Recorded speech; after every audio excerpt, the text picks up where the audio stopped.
Au sommaire, Pinot Blanc, un petit tour du côté d'Andlau, ensuite un accessoire très utile pour nettoyer ses carafes et ensuite ça sera mon coup de cœur à Givry. Et vous allez tout nous apprendre ce soir, Valérie, sur le cépage Pinot Blanc. On va essayer. Bah oui. Alors en 1896, ce cépage a été reconnu comme la variété blanche du Pinot Noir. Actuellement en Alsace, il représente quand même 21% du vignoble, ce qui est énorme. Ouais, 1 sur 5. 1 sur 5, c'est tout à fait logique puisqu'en fait c'est le cépage majoritaire des créments d'Alsace.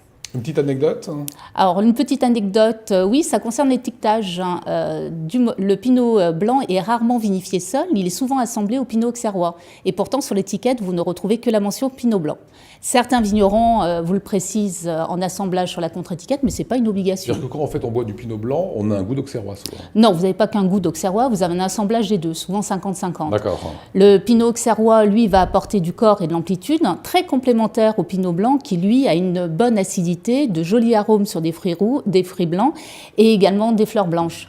Généralement, ce sont des vins qui sont plutôt tendres, délicats et avec une belle tension. Alors évidemment, vous baladez partout en Alsace, un terroir particulier peut-être pour un grand pinot blanc à nous conseiller?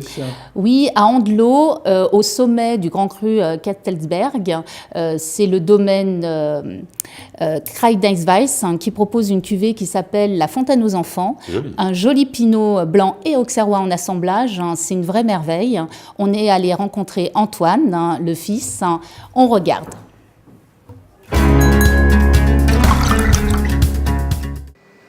Alors la première odeur qui me vient, c'est d'être sur les fleurs blanches. C'est immédiat, fleurs blanches avec petits fruits jaunes qui ressortent.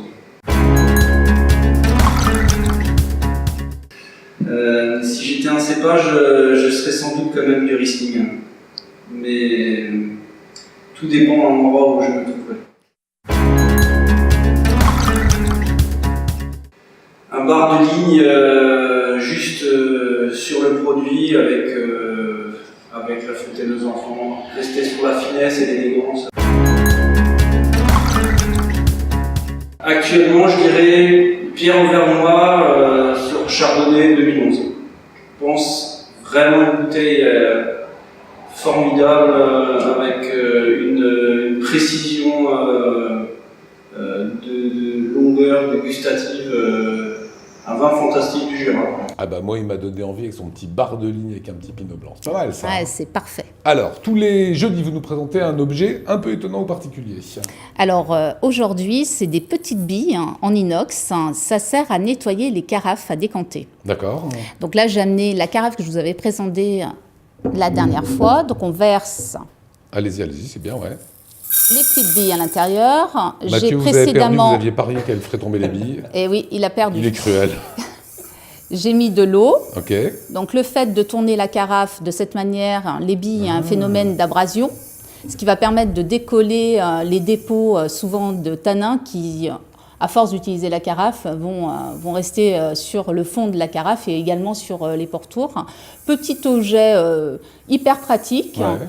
Moins de 10 €. D'accord, donc bien. ça permet de. Avec une... Alors on filtre, on récupère les billes. Ouais, évidemment, c'est pas à usage unique, ça ferait cher Oui. le nettoyage de la J'ai carafe. nettoyé ma carafe, 10 €. 10 € à chaque plutôt fois. Bien. On termine par le coup de cœur Happy. Oui.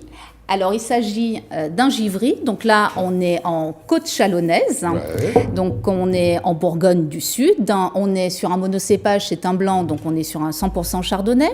Le domaine, c'est le domaine Nicolas Rago, qui se trouve à Givry. Il a la particularité de vinifier et de faire de la sélection parcellaire. Donc là, il a sélection parcellaire, ça veut dire qu'il a déterminé un lieu-dit. Le lieu-dit en question, c'est la Tête de Chenève. Et tous les raisins viennent uniquement de cette sélection parcellaire. Donc il n'y a pas beaucoup de bouteilles non plus, ça limite. Il n'y a pas beaucoup de bouteilles. Là, on est sur un blanc qui a un nez qui s'ouvre sur le tilleul, l'acacia.